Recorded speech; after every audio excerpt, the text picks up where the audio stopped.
पे बातचीत भी करते हैं। हमारे साथ राजेश सहगल जुड़ रहे हैं, फंड मैनेजर। लिस्टेड और अनलिस्टेड दोनों स्पेस के ऊपर उनकी नजर रहती। Rajesh, good morning. राजेश, मैं अपना पहला सवाल आपके, ये आप सुन रहे होंगे ये कमेंट्री जो हमारी कॉलीग कर रही थी नारायण मूर्ति साहब के साथ। सवाल ये उठ रहा है कि Indian IT mid cap small cap mid cap में क्या है कि थोड़ा ग्रोथ ज़्यादा है।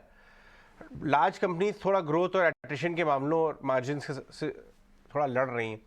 आईटी सेक्टर का क्या फ्यूचर है नेक्स्ट 2-3 साल ये सब स्लो डाउन के मामले में?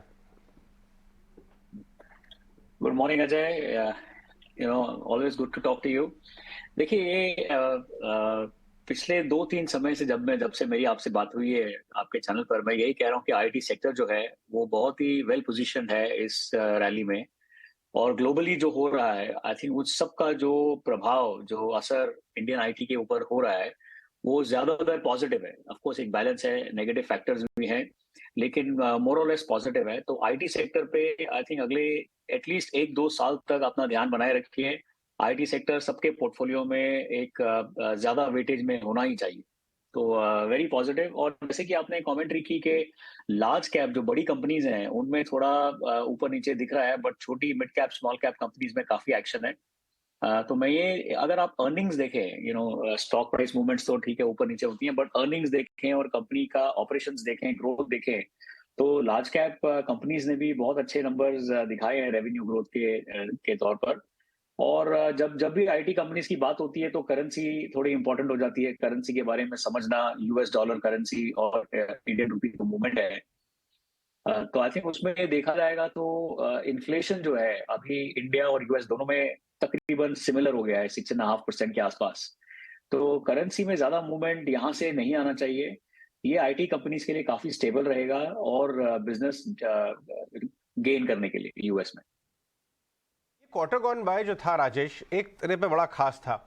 हमने कंज्यूमर टेक कंपनीज के प्रमोटर्स में बहुत चेंज ऑफ हार्ट देखा प्रॉफिटेबिलिटी की तरफ। पेटीएम ने स्पेशली समय से पहले ऑपरेशनली टर्न अराउंड किया, जो उन्होंने गाइड किया था डावोस में हमसे बातचीत करते वक्त। उनकी देखा देखी, जैसे कहते हैं ना कि खरबूजे को देख के खरबूजा रंग बदलता है, देखा देखी उनके जोमेटो ने भी उसी तरफ डायरेक्शन में मूव किया। लेकिन बाजार ने जोमेटो की जो कमेंट्री आई थी और जो उनके नंबर्स की क्वालिटी है उसको बहुत ओपन हैंड से नहीं लिया।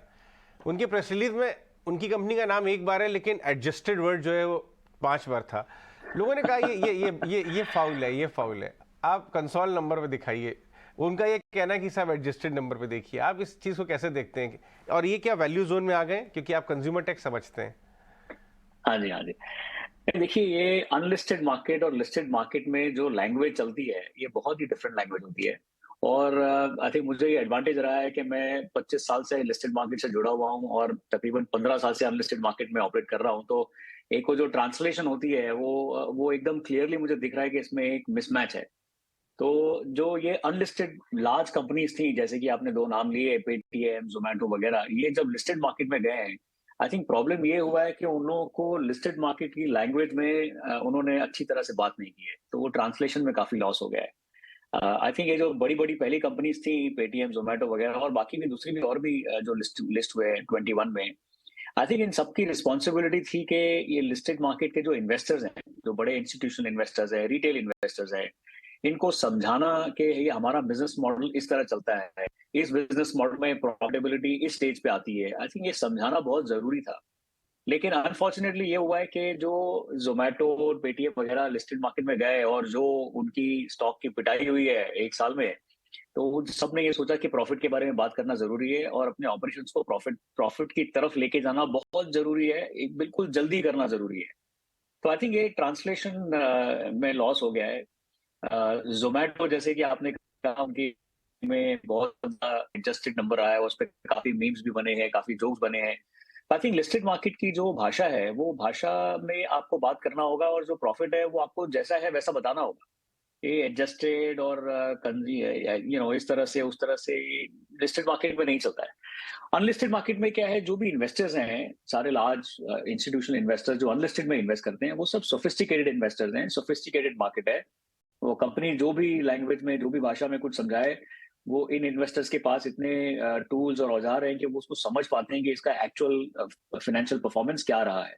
लिस्टेड मार्केट में ये बेनिफिट ऑफ डाउट मार्केट किसी को नहीं देता है। एकदम ट्रांसपेरेंटली, एकदम सरल भाषा में आपको समझाना होता है कि परफॉर्मेंस क्या हुआ है। तो आई थिंक ये अब तक मेरे ख्याल से वैल्यू जोन में तो मैं मुझे तो नहीं लगता है कंपनीज वैल्यू जोन में आई है, क्योंकि जो लेंस है, जो नजरिए से लिस्टेड मार्केट इस कंपनीज को देख रहा है, जो प्रॉफिटेबिलिटी के ऊपर फोकस है, आई थिंक इनके जो इनहेरेंट ऑपरेशंस है कंपनी के, दोनों कंपनी जो आपने नाम लिए, इन दोनों कंपनी के जो ऑपरेशंस है, वो कोर प्रॉफिटेबिलिटी से थोड़े दूर है। और बेहतर यही होगा मेरे जहां तक मैं समझता हूं कि इन कंपनीज को मार्केट को समझाना होगा कि प्रॉफिटेबिलिटी बहुत जरूरी है, बट प्रॉफिटेबिलिटी हमारे ऑपरेशन में इस लेवल पे आएगी। प्रॉफिट दिखाने की घाई में वो ये एडजस्टेड की लैंग्वेज बहुत ज्यादा हो रही है। बिल्कुल। Morning Rajesh, absolutely. और बाजार इसी चीज को भाप भी पा रहा है जब भी आप स्टॉक प्राइसेस पर रिएक्शन भी देखें। जोमेटो तब से एक प्रेशर में है। लेकिन आपने जिन स्पेसेस की बात की, अगर ये वैल्यू जोन में नहीं दिखता, आपने टेक्नोलॉजी की बात की कि आपको टेक्नोलॉजी स्पेस पसंद आता है, दूसरे और से कौन से स्पेसेस हैं, जैसे इंडस्ट्रियल्स की अगर बात करें, मेजरली जो कैपेक्स ड्रिवन इंडस्ट्रियल्स हैं जहां पर ऑलरेडी परफॉर्मेंस है, क्या they will continue to perform, वो रिवॉर्ड करते रहेंगे शेयर होल्डर्स को? कौन से स्पेसेस हैं जहां बने रहना चाहिए? नहीं नहीं, एब्सोल्युटली, बिल्कुल सही कहा आपने। तो एक ऐसा सेक्टर है जो इंडिया में अगर आप इन्वेस्ट कर रहे हैं तो इंडस्ट्रियल्स पे बहुत अच्छा फ्यूचर है इंडस्ट्रियल्स के लिए।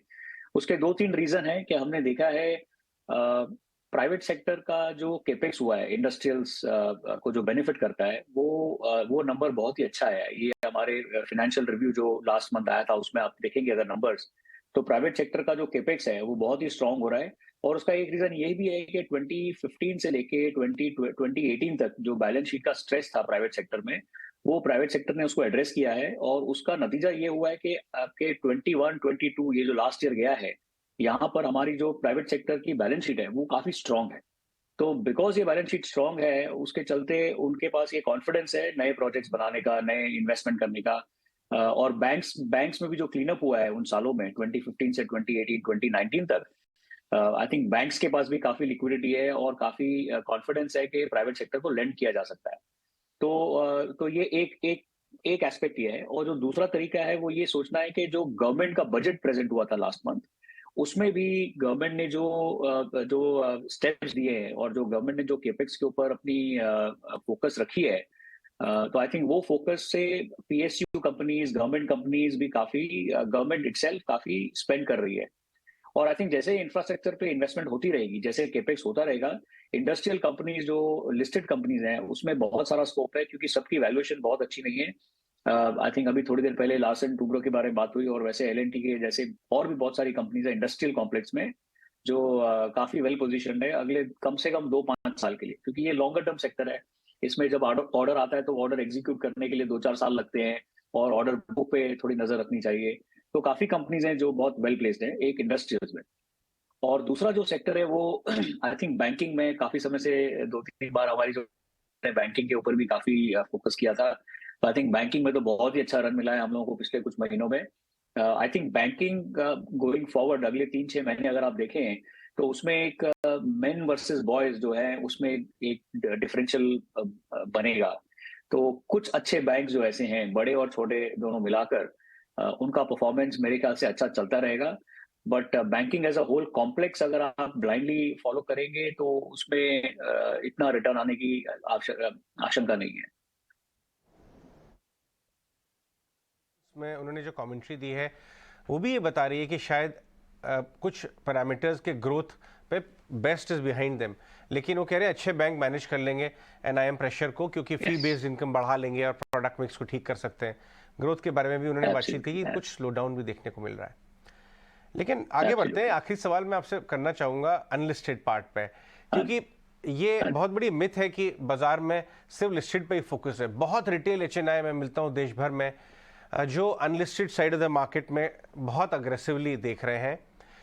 वो fancy startups, consumer tech type की कंपनियों पर भी जाते हैं, और टियर 2 टियर 3 में जो स्टार्टअप्स हैं जो रूरल और सेमी अर्बन को केटर करते हैं, वहाँ ढेरों ऐसे स्टार्टअप हैं। सब जगह पे अच्छा काम हो रहा है, चाहे डायरेक्टली, चाहे आपकी जैसी फंड से मिलके या प्लेटफॉर्म्स को लेके। तो एक सवाल वहाँ पे जो IMF ने कहा है कि रेट्स जो हैं वो इस साल एशिया भर में हायर फॉर लॉन्गर रह सकते हैं। क्या इसकी वजह से पूरे स्टार्टअप यूनिवर्स को फंडिंग विंटर जिसे कहते हैं, जैसे नौकरी के CEO साहब ने अपनी कॉन कॉल में कहा कि हमारी कुछ कंपनियों को फंडिंग विंटर्स का फेस करना पड़ा खामियाजा और Housing.com को राइट ऑफ किया उन्होंने। क्या ये फंडिंग विंटर वाकई बहुत दिक्कत कर रही है स्टार्टअप के लिए? हाँ, देखिए ऐसा है कि इंटरेस्ट रेट्स तो थोड़े स्ट्रॉन्ग रहेंगे, हायर रहेंगे।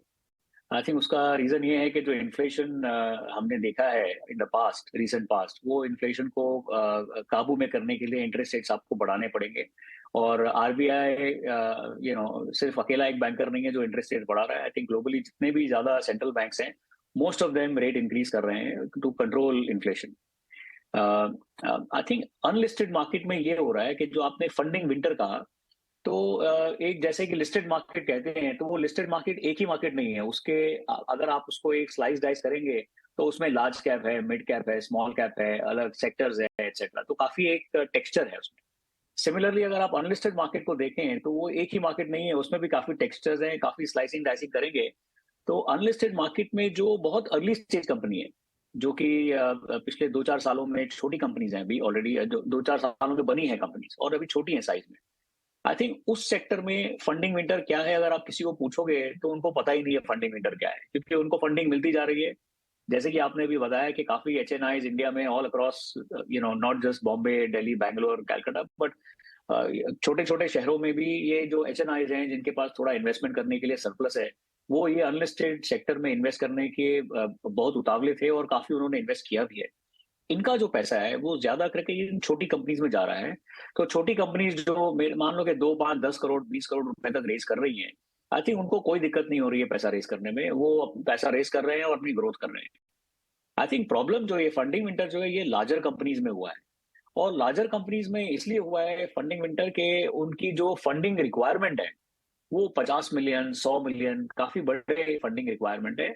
और वो जो फंडिंग उनकी रिक्वायरमेंट है वो फंडिंग बर्न करने के लिए है, जिसको कहते हैं कि पैसा बिजनेस में भी बहुत सारा इन्वेस्टमेंट करना है और धंधा लॉस पर चल रहा है। हमने अभी जोमेटो, पेटीएम के बारे में बात की। तो आई थिंक वैसा इन्वेस्टमेंट करने के लिए मार्केट में अभी एपिटाइट नहीं रहा है, और या ऐसा कहिए कि मार्केट में वो एपिटाइट अभी कम हो गया है कि इन्वेस्टर से पैसा लिया, धंधे में लगाया, लेकिन उसमें मुनाफा नहीं दिख रहा है, अब तक नुकसान ही हो रहा है, क्योंकि कंपनी में आप इन्वेस्ट करते जा रहे हैं, बिजनेस में आप इन्वेस्ट करते जा रहे हैं। तो वहां पे फंडिंग विंटर आई थिंक पिछले साल से चल रहा है, 1 साल से चल रहा है, और अगले 6-9 महीने तक तो जहां तक हम लोगों को दिख रहा है, जो हम फोरकास्ट कर पा रहे हैं, अगले 6 से 9 महीने तक ये फंडिंग विंटर चलता रहेगा। आई थिंक इसका अगर आप एक बेंचमार्क सोचे तो ये देखना है कि जो बड़े इन्वेस्टर थे, सॉफ्ट बैंक, टाइगर, सिकोया, ऐसे जो बड़े बड़े नाम है जो इंडिया में इन बड़ी कंपनीज में इन्वेस्ट कर रहे थे, आई थिंक ऐसे नाम जब वापस आएंगे और फिर इन्वेस्टमेंट करना शुरू करेंगे, तब ये फंडिंग विंटर आप समझिए खत्म हो गया है। बाकी जब तक ये बड़े बड़े चेक्स नहीं आते $100 मिलियन, $200 मिलियन के, तब तक फंडिंग विंटर लार्ज कंपनीज के लिए, बड़ी कंपनीज के लिए, अनलिस्टेड बड़ी कंपनीज के लिए चलता रहेगा।